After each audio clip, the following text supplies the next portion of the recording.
Yeah. You're looking for a plug? Some right here. You found one? Don't hide in the back. We want you up front. Okay. Oh, there you go. Hi, good morning, and welcome to 1 Million Cups, second edition of 2015. Yeah. I'm so glad you guys are here this morning. And just by quick show of hands, who have here for the first time? Wow, wonderful. Well, welcome, guys. It's great to have you here. So a quick rundown about 1 Million Cups and what it represents. This is a Kauffman Foundation initiative. It was launched 2.5 years ago. When we launched a little bit over a year ago, we were the 12th chapter. There is now over 70 chapters around the country. A quick benefit of presenting here at 1 Million Cups: once you are a presenter of any 1 Million Cups chapter, you're now allowed to go and present at any other 1 Million Cups chapter. So if for some reason you feel like going next month to Anchorage, Alaska and present at 1 Million Cups, you can. Or Fargo, North Dakota. Ours is the best. Ours is the best. It is. No, there's Puerto Rico. There is Puerto Rico, so they're a little bit warmer than we are. So you can go from Anchorage to Puerto Rico, you can go from New York to San Diego, so you can crisscross the entire country and present your story to other entrepreneurs and other communities. This is not Shark Tank, this is Guppy Tank. Feel free to hashtag that, by the way, hashtag Guppy Tank for 1 Million Cups. So this is a friendly, uplifting, constructive environment for entrepreneurs to come and present their story and their journey. So the format is 6 minutes of presentation, 20 minutes of Q&A, free coffee. Obviously, if you haven't gotten your cup, hurry, we're about to start. If you can't make it, and we want you here, but if you can't make it, thanks to Rudy, we do live stream this, so you could stay at home and watch this, although it's a lot more fun being here.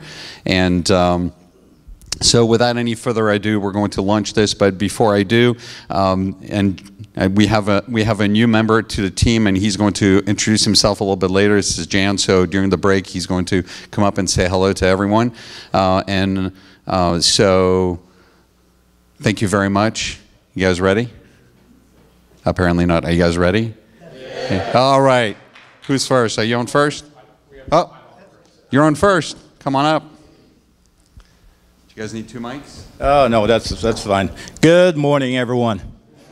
Okay, before I introduce the speaker, my name is Delroy Davis. I'm the CFO for MyLumper, LLC.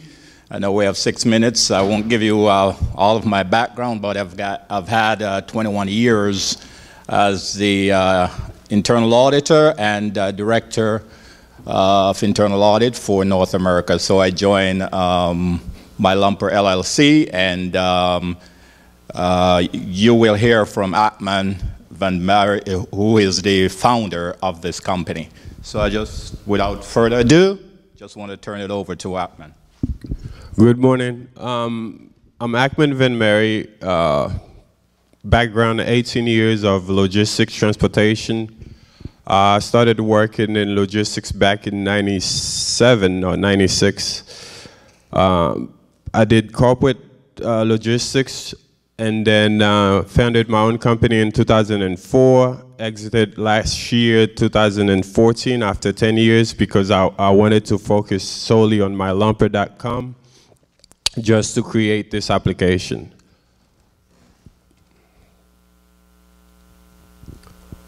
All right, the word lumper means, in transportation, probably means something else in different industry, but in transportation, when somebody mentions lumper, it's a fee normally every time a driver goes to make a delivery anywhere at any distribution center, let's say for instance at Costco or Sam's, they charge them to unload that truck.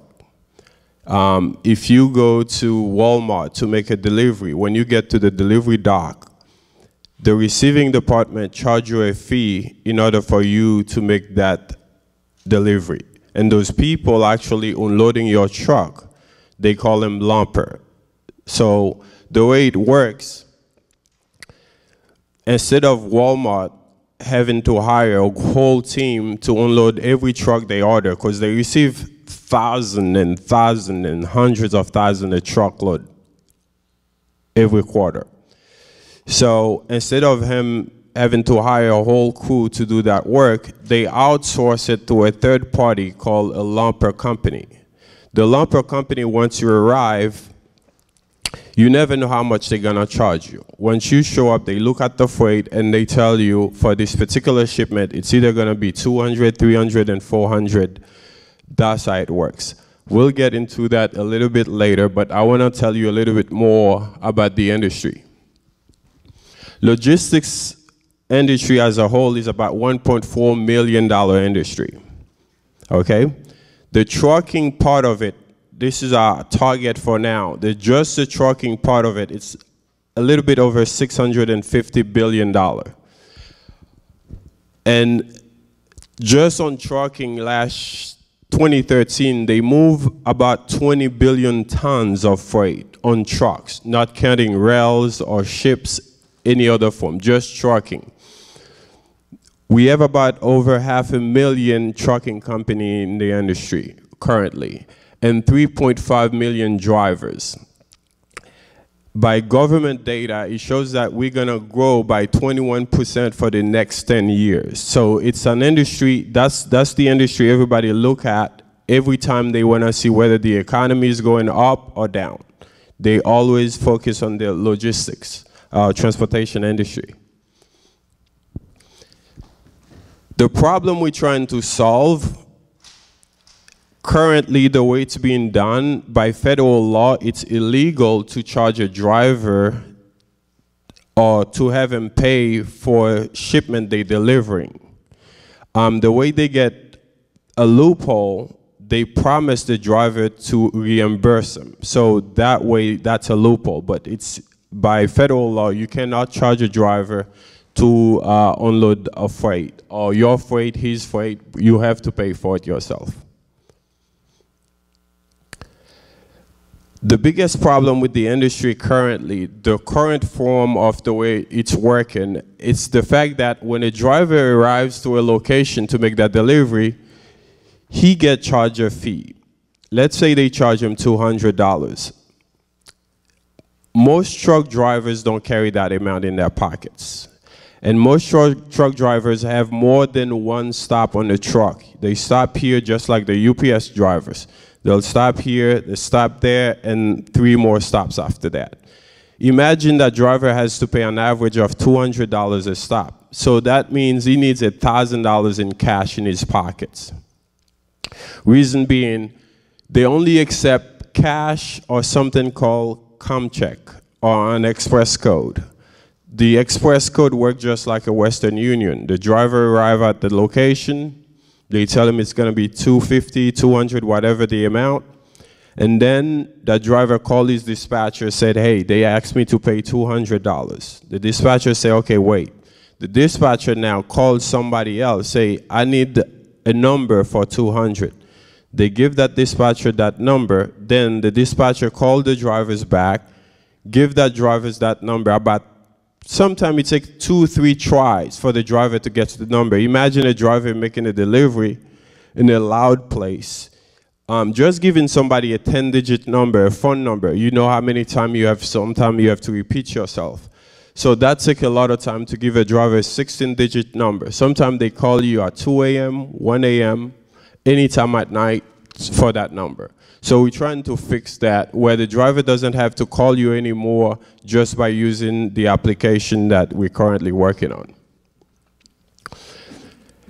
Another reason companies, the shippers, encourage to pay for the lumpers, although it's outrageous, but if a guy making the delivery for 1 pallet of shipments, they may charge him $150 just for that. If the driver elects to do it himself, the company will only pay the driver 10 cents per pound. If he's lucky, maybe $25 an hour for a job that will take probably 5 to 10 minutes. But they're willing to pay the lumper company, the third party, 100, 200, any amount. Reason being, they don't want to encourage their drivers to unload trucks for workman's comp. If there's an injury, the cost is going to be more than that $150 they could have paid a third party to do it. So that's the reason why they do not encourage their own driver to unload any freight. Now, the other problem that scenario creates is the fact that when a driver realizes you're paying somebody $150 to do a job that you're only willing to pay them $25 for it, they feel cheated. Okay? So they don't feel their morale will go down. They feel cheated. The minute now they have to pay out of pocket, instead of saying, okay, I pay $100, they will bring you back receipt that say $200 when in reality they pay $100. And the shipper will pay the receipt. They know that. So that's another problem. That costs the industry just in the past few years an average of $20 billion a year. Okay? The biggest problem is the safety problem. When a driver trying to go to an ATM to get the cash to pay, so he's in a hurry. He's not focusing on whether there's a small car coming, but his focus is, I got to go get the money, go back and get unloaded, move to the next one. So that's create a safety hazard. Can you tell us what your product is, and then we'll get into it? Yes.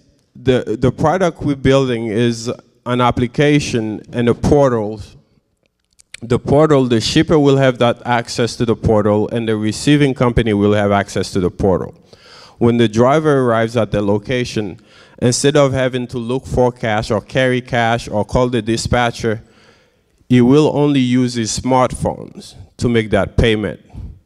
The way it works, he will give the receiving, let's say you arrive at Costco say it's $200, and all he has to do, pull out his cell phone, they put the fee and a code, but all that will already be automatically pre-set from the main office. Give the phone, they put the amount, payment goes through, copy goes to the shipper, a copy goes to the receiver, the driver has a copy of the receipt himself. If there's any damages at the location where he's making the delivery, he take a picture of it, and that a copy of that will stay on the cloud for as long as they want to keep it there. So. Okay. Yeah. Okay. Yeah, we need to. Sorry about that. If anybody has questions, I know we kind of had to cut them off short, but please raise your hands and wait for the mic. I'll help you out. I want to see that slide that says, how does MyLumper work? And then you can tell us how MyLumper works.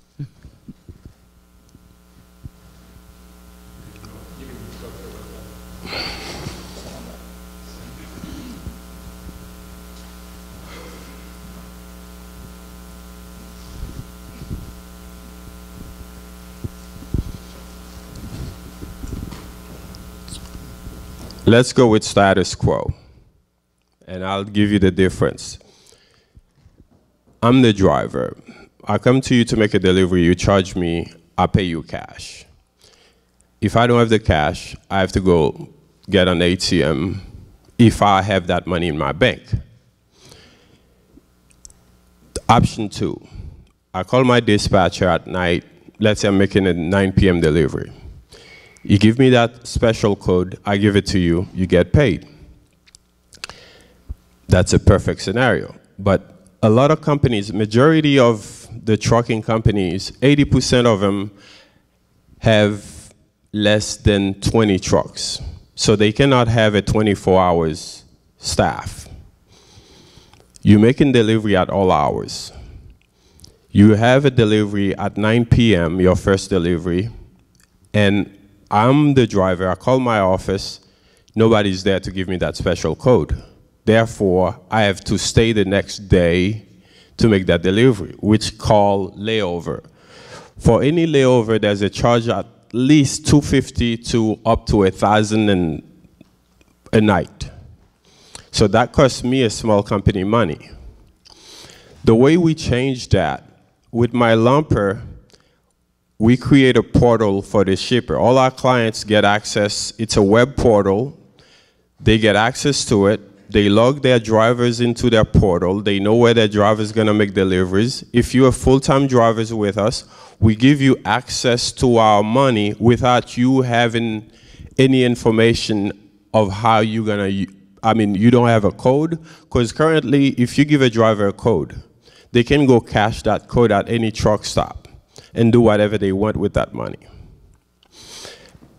I grew up in Miami, so around Christmas time, if you're driving around at most gas station, believe it or not, you'll see drivers asking you, I can fill you up, just give me $20, I'll fill you up, because they have a company fuel card. So MyLumper, the way it works, it fixes all those problems. First of all, when you use the application, all the receiver has to put is a code, which you don't know that code.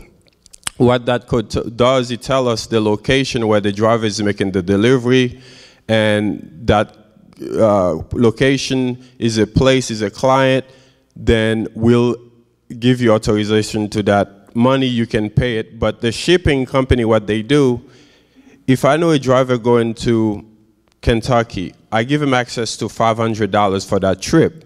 If they go 501, I will receive an alert. Tell me the driver is over by $1, do I want to override it to the application? Then you say yes. If they use $20, because they do not know how much they have as far as their limits. It's like giving you a credit card, but you don't know what your limit is. It's the same way. They have that application. They have a limit per stop. You can say, I authorize $300 for Lumper per stop. If they below $300, they won't know any difference. But if they over $300 at any given stop, I will receive an alert that tells me he's over the limit. It's $20 over the limit. I can either call him to see why, or I can just override it and the transaction will go through. Yes. We have one here. Quick question for you. Do you have a company that you're working with that you're going to test this out on? Like a test case for to start? We have a few companies in place we will be testing it with, but not yet. Because, like I said, I work in the industry. I've been in the industry for 18 years. So I have a few friends, and I just sold my company last year. Maybe we could talk afterwards, because I've got a client that's a trucking company I think would really like to work with you on this. Okay, that sounds great. Thank you. I was just going to ask, who is your customer? Who do you see as your biggest customer? Is it the truck drivers, or is it the small companies that are shipping? The shippers. The shippers, all the shippers. Yes, the shippers are my customer, because all of them pretty much, but the shippers is the one we charge for. That's your biggest customer, yeah. Yes. Universal Lumpers has been around for 30 years. They offer a very comprehensive software logistics system. What's your unique selling proposition against them, since they've been around a very long time? We're not in the same market. Because Universal Lumper, what they do, they are the Lumpers company we're making the payment to. You see what I mean? It's like me, for instance, being PayPal, and my shipper's eBay. Universal is the buyer. So actually, they are more like a client than a competitor.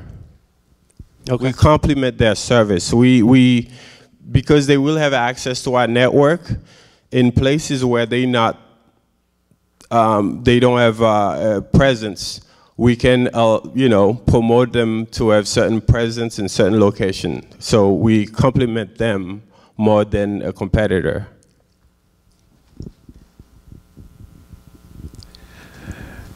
I appreciate your product.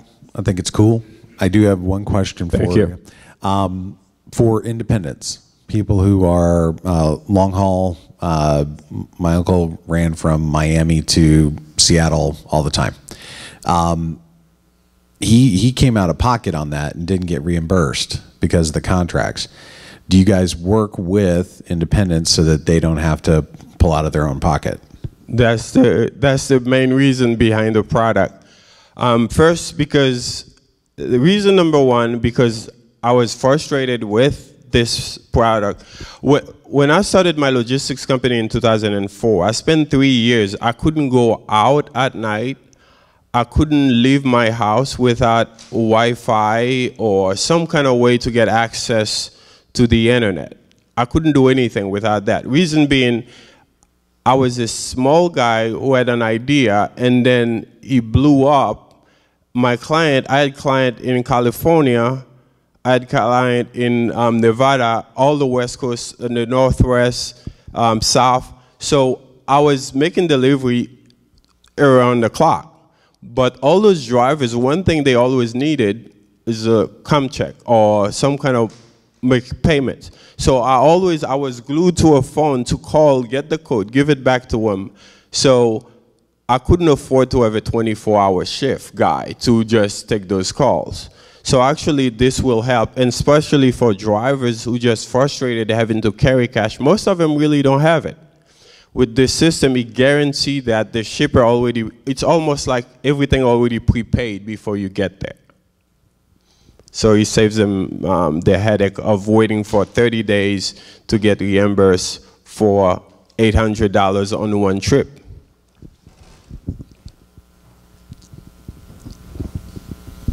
Go ahead. Yeah. Do you have a website and an already working product?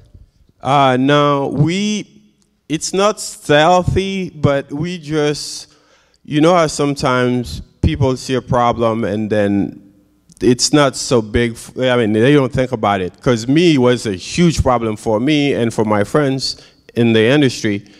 But the minute they see something, everybody, until we're ready to put it out there, almost, we feel like it's 100%. It's never going to be, because we're always going to implement stuff. But I don't think we're ready to show anything yet. We're still in the development phase, adding things, feedbacks from different part of the business, the lumper company, the system they're using, because we will have API with the current system they're using. As far as the company they call to get that code, they can still use that. All they have to do, we will plug that API into our system. They can still use that to fund their payments. But we don't have anything that we can show and we're willing to show just yet. Yeah, and a lot of presentations that we see in here, I always am coming up going, where's the mission, where's the vision? I have a question, because what I would need to know, let's say I was to take you to the founder of Trinity Trucking, they're number 3 in the country, based in Seaford, Delaware, and I was to give them a 20-second snap as to what you have to offer, what would that 20-second snap sound like? The 20-second will tell them, we find a way to reduce fraudulent receipt as far as paying for lumpers fees. We find a way to help them when they give a driver fuel advance. It really goes towards the fuel payments. We tell them, we give them a benefit where they don't have to hire extra staff just to issue those codes late at night. We tell them that we give them a tool where the driver will be less frustrated when he arrives at the particular location where people ask him for money doesn't have. So, and we give them another thing, a report they can print out, say to their clients they do business with, next time they sit at the table negotiating next contract, said, I can show you how much it costs me per pounds to make delivery at your location. I can show you how much it costs me every time I to make a delivery.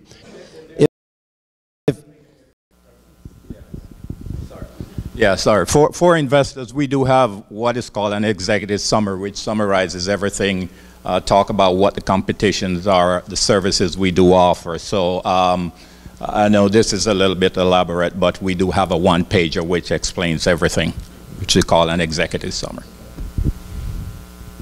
What I'd like to do is plus you, because when you're talking to the decision maker or you're talking to money, it's got to be quick. The attention span is little. Say something like, I'll just make something up. We are the strainer that catches billions in the trucking industry. Right? That's so obscure. Yes. That they go, how? The answer you just gave now, that's your response. Thank you.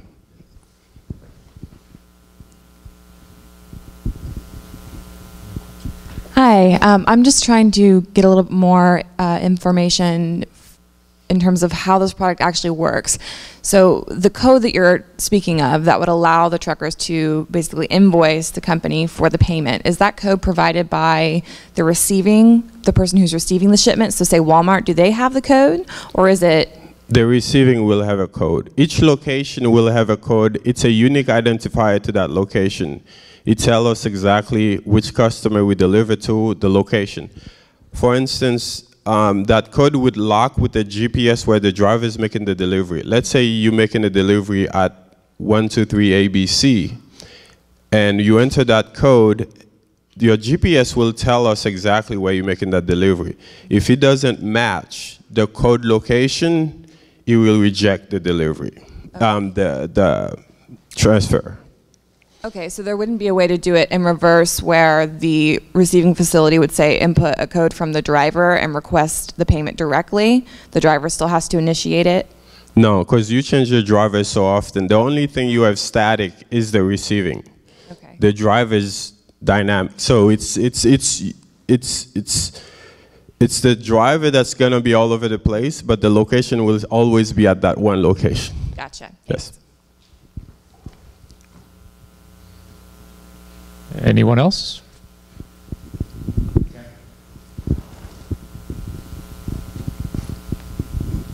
So how exactly will you make your money? We charge a transaction fee per transaction with our client, and we have enterprise client, our enterprise client with customized features, certain way, certain API, then they have either an annual fee plus a transaction fee. But it will be open for any independent guy to use it, almost like you can use PayPal without having to pay annual fee, except your transaction fee may be much higher than a regular client. But so both the shipper and the receiver both have to have your application then to use it? Yes, it's again just like PayPal. Yes, both needs to have it. One of them will be as the sender. They will create an account with the funding methods, whether they want to use debit, credit, the current system they're using to get that code, and the receiving part of it just put where they want the money to go for every transaction. Okay, well, we're going to cut it off there. You know, in the spirit of 1 million cups, we always ask, what can the community do for you? So, what can we do to help your business along and accelerate your growth? Currently, feedback is a great thing for us. We like to hear from like just now from the audience, what they think we can do to make it somehow better, probably something we didn't think of. And we currently raising capital. Introduction is something that we also would appreciate at this moment. Thank you very much. Thank you.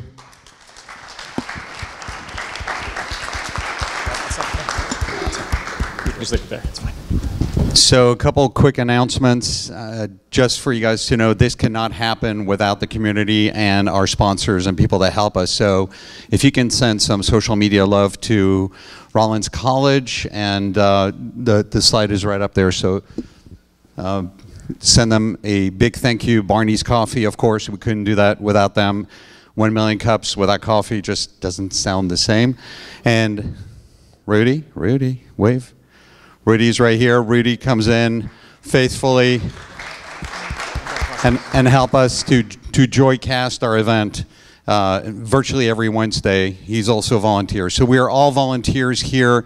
We're all part of the entrepreneurial community trying to create and maintain and keep people here. Angela, why don't you stand up and wave so people know? A new member of our team, Angela Candle. David, who faithfully makes sure that our technology runs every week and picks up the coffee. He's a cornerstone of what we do. And new to the team is Jan. You want to come up and say hello real quick and give us a 30 seconds intro? Okay, how are you all today? My name is Gian Cristian Alvarado. I'm from Puerto Rico, and I've been volunteering here for some time now. You'll usually find me in the Winter Park Library studying. I was actually suggested by Professor Willard to come over here to 1 Million Cups, and it's really out of love and fun, and I'm just having a great time in here, so thank you. What are you studying? I'm studying law for the bar. I'm studying for the bar. I have a degree in film from Full Sail University.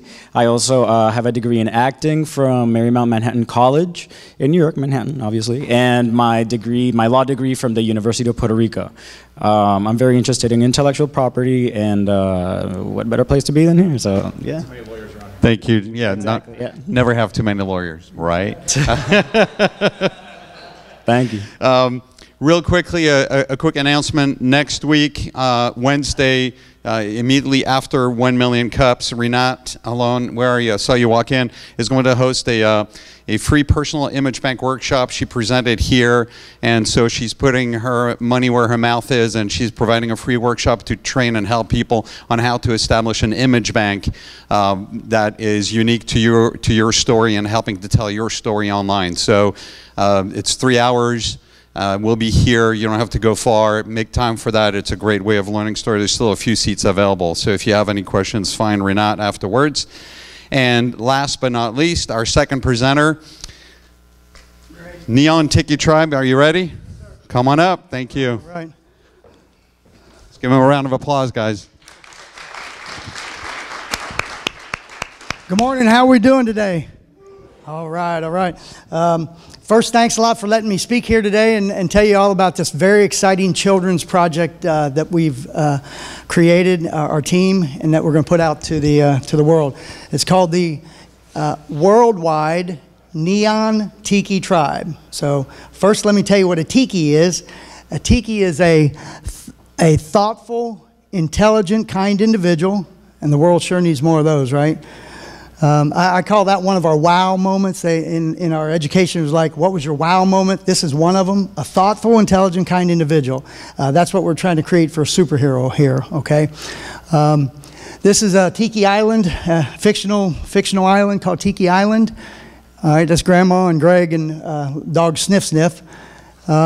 These are the good guys, the Neon Tikis. By the way, the female, the pink one there, she's the smartest one in the group. And you'd know why, because I have a wife and 4 daughters, and they told me a long time ago that women rule the world. So, but Zeke's the blue one, Tia's the pink one, Dar's the green one, and Moa's the orange one. So fastest, strongest, smartest, and co-leader there. These are the bad guys called the Evil Coup Tiki Tribe. And this guy named Sam Selfish, he's actually a little kid that gets off on the wrong path in life because he didn't listen to his parents' advice, okay? You got to have an ultimate evil guy, right? A really bad guy. And this guy's name is Kunatos, all right? Really mean. In fact, the other bad guys, they don't even like him being around because he's so mean, he treats them bad. You got to have a supercar, right? So we have the DAR supercar. If you notice, it has seats on the wings there, and then it has visors that drop down in front of them. Neon Tikis get their laser powers out of their sunglasses. Blue is the power of water or wind. Green's like a great big vine. They have just hundreds of sunglass powers, okay? With a fictional story, it can go anywhere. All right. Good versus evil, typical good versus evil storyline. That's what we created here to keep their attention. Our philosophy is that if you can keep the child's attention longer, the educational message is stronger. All right, these are the first educational superheroes.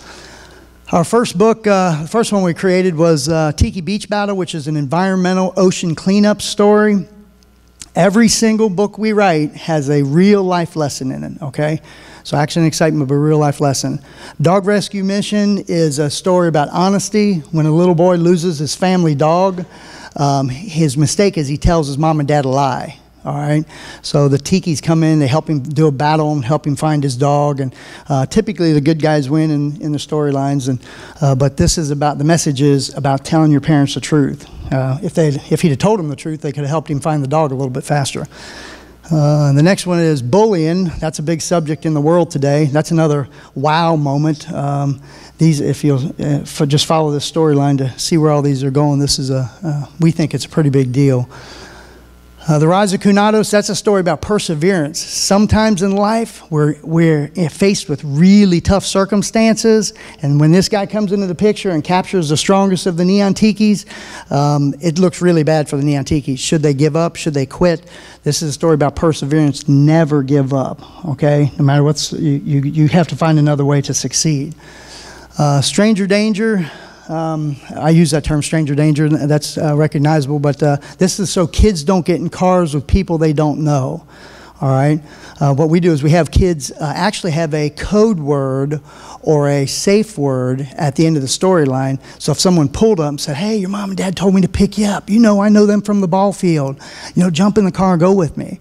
And the child should step back and go, "What's the safe word? You know, what's a code word?"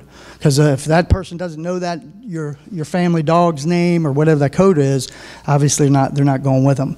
And that's a pretty scary subject, but we put it in a fictional format with a fictional bad guy, and so we think we could address that and still not be overly scary to the kids. This one is bad sport brackets and the hidden humbug, sportsmanship. How often do we see parents punching out referees and kids spitting on their hands, and we're trying to teach them to be good sports.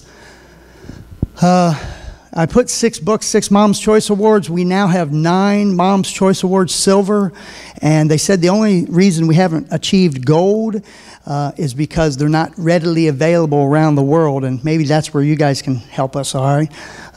They are available electronically. We're putting them out electronically first. But anyway, so 9 Mom's Choice Awards, and that's a pretty big deal.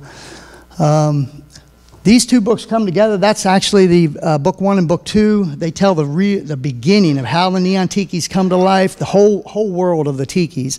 2 really good stories. The one on the left is about listening to your parents' advice, because see the little kid there? That's the rotten guy, Sam Selfish, when he was a little kid. So we go way back in time to tell a story.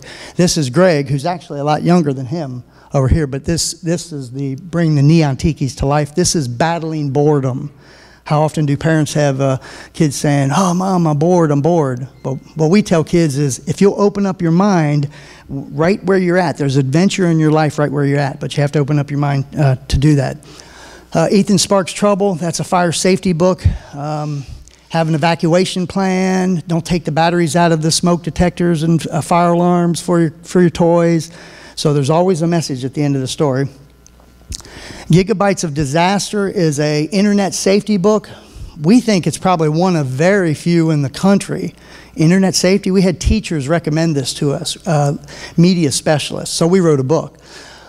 We've put out 6 books this year, 6. We have an awesome team. We have 25 more stories lined up. We see this going for a long time here. Body Image, that's a self-image book. I had a sister, passed away many years ago, but she had achondroplasia, so she would have been real short, normal width, real short. So we wrote a story where this little girl, actually, you know, she's kind of down in the dumps. She gets mistaken for being a lot younger child, and we think every child in the world has some body issue, something. Your hair color, how tall you are, how short you are, whatever it is. But this helps teachers and parents address that issue with kids. No matter who you are, what you look like, everyone in the world is special. Alexis Cheats Herself, that's a cheating story, obviously. If you cheat on a school test, who are you cheating? You're cheating yourself. That's the first 12 books there. We have 11 finished right now, and we have 2 other books that are going to finish this year. One with the Ronald McDonald House of Indianapolis is doing a book called Hope Hospital to give children in cancer wards and in really tough situations hope. Because you have to have hope, man. I don't care how bad the situation, I don't care what they tell you. I don't care what the doctors tell you. You got to have hope. That's it, Hope Hospital there. We're partnering with the Literacy of Adults for Adults in Brevard County. They're going to partner a book for the public schools, public libraries. Rolling Readers and the United Way now are coming on board. So this is all brand new. Most of the world doesn't know about Neon Tikis, but these are actually available. If you search Neon Tiki Tribe, you'll find a lot of our apps are starting to come up. We just have 8 of them on Kindle now. We have 6 of them on iPad. So we're making them available for all the different formats. Tikis are in English, Spanish, and Dutch. The Dutch is, oh, I forgot to tell you. We use a font. We're the only book series in America to use a font called dyslexia. 1 out of 5 children struggles to read. It's a big deal. Sometimes parents and teachers can't diagnose it. They go for many years trying to figure it out, and it causes self-esteem issues and all that. But anyway, we use a font called Dyslexia. It is awesome. You should see the testimonials we're getting back from moms and dads and people. So it's a pretty big deal. We use that in the Netherlands. That's why we're promoting over there. And we went to Dutch. English and Spanish were most common for here. So 3 free ebooks to the world through our website, neontikitribe.com, or if you search Neon Tiki Tribe. Yes, sir, we're done 1 minute, okay. I'm almost done. We've created Common Core teaching, and Common Core term is either good or bad. Some people love it, some people hate it, and we're not in the middle of the battle. But Common Core, we did create through doctorate degree teachers, put our teaching guides together because we see these in schools as curriculum someday. We know it's going to the libraries because they're working with it there soon. So we have them available. Dyslexia is the font we use. Marketing just where we're putting it out there. Credibility, Barbara Bush Foundation for Family Literacies promoting us, literacy for adults. Dr. Adrienne Harrell put it in her 50 strategies for English language learners and the Mom's Choice Awards. Let's all be a Tiki, thoughtful, intelligent, kind individual. How many families can we help? And are you with us? That's my, if you get my business card, that's my number directly. But so I guess I'll take questions. All right. Please raise your hand with questions, and we'll come around. Come around in 1 second. Oh, as soon as hello. you launch your presentation. Right here. Yes, sir. Yes. First off, I'm Dutch, so I'm impressed to see that you have a Dutch book. Oh, awesome! I love your opinion. International. Yeah. Secondly, if this does get the right exposure and interest, how do you plan to expand? And where do you see yourself in 5 to 10 years? You know, TV shows, video games, things like that. Well, we honestly see the big picture. We said worldwide Neon Tiki Tribe. We really see worldwide because we think Tikis, because they're not human, they're fictional characters and they're in many colors. They're a very unique looking character. They're not another cat, dog, rabbit, bear, turtle that's been used many, many times over and over. So we see this being able to expand into many cultures around the world. So to start off electronically, we figure we can spread quickly electronically, and we're doing this piecemeal, literally. We have paid our way to here, okay? We have no debt, we create, and we have a lot of money in this, but we did it piecemeal, book by book, paid for it, got it to this far, and so internet, first off. The second stage that we're after is, I'd say, a publisher or a financing for the books, because we have the hardcover books ready to go to print, and we have schools and libraries ready to buy them. So we're really close, because once those start to go in schools, imagine the attention span, imagine the branding that's going to happen in libraries and schools around the world. We see them as TV series, we see them as animated movies, we see the big picture, but what's even bigger than all of that is the help and what it'll do for families around the world. It's great to have a superhero that's actually of value to children. And I'm not saying anything bad about the other superheroes. I'm just saying that this is going to change the way things happen with kids. So. That answer your question? Yes. Oh, yes, sir. Don, how you doing, man? Good. You know, I'm at the advantage of having had 2.5-hour lunch with you to get a little deep on all this, but money's attracted to vision, passion, and team.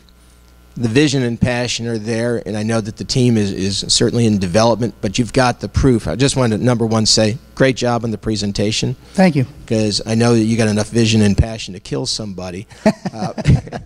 But I think the more important story for people to know here, because when people are investing in something, they want to know, will you die for your vision? You've already proven that, but they might want to even get a glimpse of where you came out of. That's a good question. Would I die for it? I actually, I think this is my journey, my destiny in life, and it all kind of came from an accident. I don't know if that was what Don was referring to. I was part in 1980, September 19th, 1980. I was an Air Force fueling technician for Titan II missiles, the largest nuclear missile the United States ever owned, okay?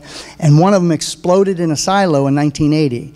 I was standing about 80 feet from the silo door when it exploded. I slid 60 feet on my back, burned my face, neck, back, both hands, broke my eardrum, cut off 2/3 of my Achilles tendon and shattered my ankle. But as I was sliding up the concrete, the only reason I'm alive is because I was still conscious. If I'd have been unconscious, I'd have been dead, because as soon as I stopped, I came to a dead stop, and I heard this blood-curdling scream this close to my ear. I said, "Run! Run!" Like, scare you, give you goosebumps, scare, man. And I said, "Oh my God, who's yelling at me?" I rolled to look. There was nobody there. That scared me even worse. I said, "Oh my God, who's screaming?" I got up and took off running. I got 5 steps away, and a chunk of concrete as big as a school bus hit the ground right behind me. And I said, and I couldn't see it. It's 3 o'clock in the morning. I'm like running. Oh my God, what's happening behind me? And when it hit the ground, it had 30-foot strands of steel rebar hanging out of it. One of them hit me in the back of the ankle as I was on the run, shattered my ankle, and I went down. So I rolled over and see the shadow of this thing. I think it's the missile, but it's a chunk of concrete. But I look back on that, and you know, I think I was put here for a reason. I say my wife and my 4 daughters and my family, that's number one. But number 2 is like, oh my gosh, I almost wasn't here. And the project started by an accident. So would I die for it? I almost died before I got here. And yeah, I'll say this. The last words out of my mouth after I say I love you to my wife and kids is, how are the Tikis doing? I just see it. I could be 85. I think I'm still going to be saying that. So I think that goes down what you were talking about. I adore your concept as a father of a 4-year-old. Thank you. I think it kicks butt over most of the commercially available products. Yeah. Thank you. To that end, I have 2 questions. First, are you working to develop your own 3 to 5 minute short YouTube animation series? And second, if you are, we need to talk on that. And second, do you have plans to develop this and then sell it off to Universal, Disney, whoever?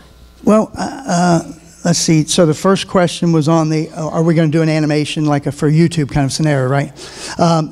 I would say yes. We're looking at 2 things. One with YouTube is because the 3 free ebooks right now could also be on YouTube. All we have to do is, because they're already produced, by the way. We have the apps done, so you can, and they read to the child. They have music in them. They're interactive, so we can do that and put that on YouTube. We're going to be doing that for sure. Yes, that'll help to spread the word of Neon Tikis, and it's free. What we said, we wanted to give 3 free books, and by the way, on the 3. Most people give half of a book or a chapter, and sometimes maybe 1 book they'll give you, but it's rare to see 3 books. And even my partners thought, "You're crazy. Why 3 books?" I said, "Why not? We have 11 done. We're going to do 25 more. Let's give them 3 so they know who we are and they tell all their friends." So along that path, yes. And the second question was we see a big vision, and we don't know the end journey from where I'm standing right now. We're in a position to, if somebody, I always said if Steven Spielberg was at lunch somewhere and I saw him, I would throw that Rise of Conatos book, the Real Bad Guy, because that's a great book. I just throw that on his table. I wouldn't even give him my card. I just throw it on the table, and he would find me. If we could ever get to someone like that, would be interested in what they were saying, yes, but it also would have to be a win-win situation. We are not. We think we have something of value here. We don't want to give it away. We are win-win people. Would we participate and we all do well? Heck yeah. Could we see someone else doing some segments of that? Yes. So in the end result, could it wind up with somebody big enough to help us get distribution and get sales and get marketing? Yeah, because that's what we're missing right now, for sure. My partner, by the way, is a janitor. He owns a janitorial service company in Indianapolis, and he's one of the smartest businessmen I ever met. And if you see how we got this far, between a janitor and by the way, my first name's John. If we ever do a book, we're going to call it The Janitor and the John. So anyway, I don't know if that answered the question, but yes, yeah. Oh, okay. Okay. Are you currently, or what kind of reception have you gotten from publishers? I know it sounds like you've been looking at self-publishing, but I would think that most of the educational publishers would be at least willing to listen. Are they, or are they snubbing you? We're pretty confident that if somebody you can throw any of the names out, Scholastic or Simon & Schuster. I mean, there's a lot of publishers out there, but you can't even get in the door. We can't. I have a rejection file this big I'm going to show someday. I think it's going to show all the rejections of all the people that turned us down along the way. So we can't even get in the door with them. And here's what happens. If you go to the publishers and they turn you down, which they have, and then you go to the literary agents, the big ones, we went to them and they said, oh, that's a kind of cute idea. Yeah, but it's not for us. And so in the old days, without the internet, you go, well, I guess I got to pack my stuff up and go home. In today's world of the internet, we said, I bet we can go past them. I bet we can still, if we can create a name, create downloads, free downloads, create sales, we got a feeling it's going to rise to the level where they see it. Then we're open. We wouldn't cut our nose off to spite our face. So the publishers, yes, I'd love to talk to some publisher. If it's a win-win situation, yes. We're easy to work with, I'm telling you. Yes, over here. Wow. And then we'll get, she has a question too. Yes. Oh, yes, ma'am. Yes, ma'am. Okay. Okay, hi. Hi. How you doing? Good, how are you? Good morning. Great. So I actually have 3 questions. Okay. And I'll ask one and then let you answer. And then, okay, so the first is, what's your sales strategy? Right now, between the janitor who's running all of his stuff and me pursuing on my side as a disabled veteran, by the way, our strategy was to first finish all the books, so we had them done. So then the second part was create the app, because once a book's done, once you create the app one time, the app's done forever. So, and then make that available through the internet. The next thing was, once this was all ready, because we haven't even, and we're probably not even going to go towards what I call full-bore marketing until maybe May of this year. We're going to finish the Ronald McDonald House book, and we're going to finish the literacy book, and then it'll give us time to catch up with all the electronic side, make it available first, and then tell every friend and family member. We're going to call the 1 Million Cups people and tell all you guys, and you're going to tell all your friends. And so literally a grassroots campaign, first off, while we're trying to find the financing for the books. So that's marketing. That would be your marketing. So sales strategy is distinct, right? And I'll talk to you afterwards. Okay, okay. Because I'm masterful at that. Okay. Second thing, so you answered my second question, which is marketing.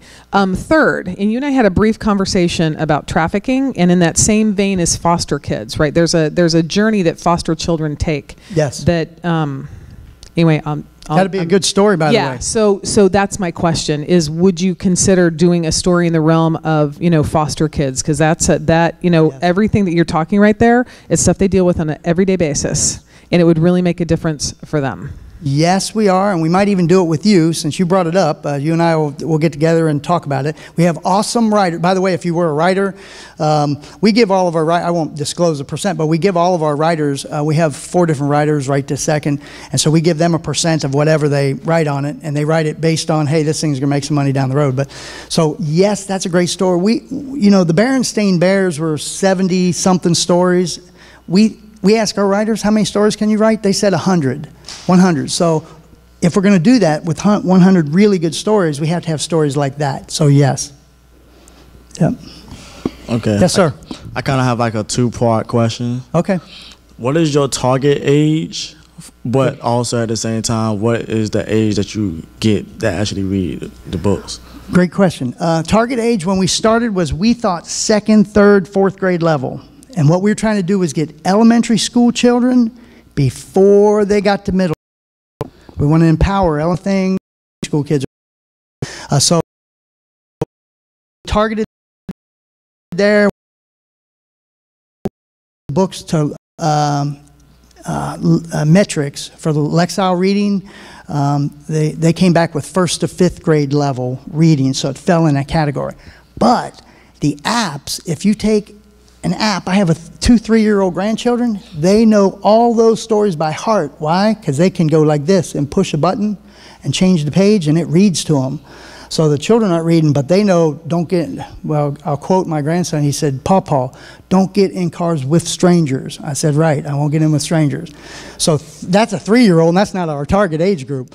And then I was on a plane one time, and a young boy was sitting with his mother, and he was an artist. He was drawing. I said, "Oh, he's a great artist." And I said, "Here, let him see this." So I handed her one of the books, and the little kid had headphones on, and took his headphones off, and he got the beach battle book, and he started, and he read the whole book. So I said, "Oh, I got more. Would you want to see it?" "Yeah." Long story short, 4 books went through this kid, and he said, "They're funny. They're really good." And I said, "How old are you?" He said, 12. And I said, "That's not I mean, that's awesome to get a 12-year-old boy to think those are cool. Because if he thinks they're cool, we have a thought that maybe the younger brothers and sisters will think it's cool too." That's why we did because I've had people say, "Greg, why didn't you target the 3, 4, 5-year-olds?" And I said, because their big brothers and sisters won't think it's cool if it starts there. If we can start it at the 10, 11, 8, 9, 10, 11, and they think it's cool, the little brother and sister is going to look up to them and say, "Oh," you know. So that was our goal. A little bit older, but filtered down to the younger kids. So. And the other question is. And she's next. Yeah. Go ahead. And the other question is, how many issues have you sold? Oh, brother. Around what pricing? The softcover books, I have them here, but softcover books were $7.95. We probably sold maybe 2,500 copies or something through our website. We've had, in 1 week, we had 9,000 downloads of our books, the first 3 books. So nowhere near profitable. Oh my gosh, we're a long way from that. But we are, like I say, we're not even marketing yet. We're not really hardcore marketing. So that's where we're at now. And this lady, and then I guess we're getting close, right? So my question, following on the sales price, you said that you had people ready to order. Do you have actual POs that you can't fill yet? No, what it is it's schools. My partner's in Indianapolis, in the Warren County Township up in Indianapolis area. One of his friends is like the guy that orders for the schools. They just got a $26 million grant. He said, "Create the hardcover books and we'll buy them from you. How soon can you get them done?" We said, "Okay, well, to get a decent price, you got to start to run at least 3,000 copies of them. That 11 books, that's 33,000 books. That start to figure out what a hardcover book retails for, and you get to some idea." Yeah, and the next part about that is that it would be, let's say you got 1,000 orders or 500 or whatever that number was. We haven't found a way to get past that first 500. Would cost so much for the book to purchase the book, to sell it to them. You know what I mean? We're just about to go over the hump. We hopefully earn enough money through the apps, and then use that money to purchase the hardcover books, or find a publisher through one of you guys will help us find a publisher. Yeah, so I guess we're done. So John, first of all, thank you very much. But in the spirit of 1 million cups, Yes. what can we today as a community get you one step closer to your dream and help you moving forward? So. Thank you. The most important thing is that I got to meet you today. I mean, seriously, every single person I meet, I don't care if it's one little child, if it's one lady in a gas station, it doesn't matter. Everybody I meet is someone else that knows about Neon Tiki Tribe. And so that was it. That was a big thing. So, you know about it. You can tell your friends and family. We can start to talk about this and spread it if you like it. And the second was, if anybody knows where I can get financing to purchase my hardcover books, we have buyers. We have a way that we can all make money together. So those would be John, thank you very much. You. Thanks so much. Thanks, sir.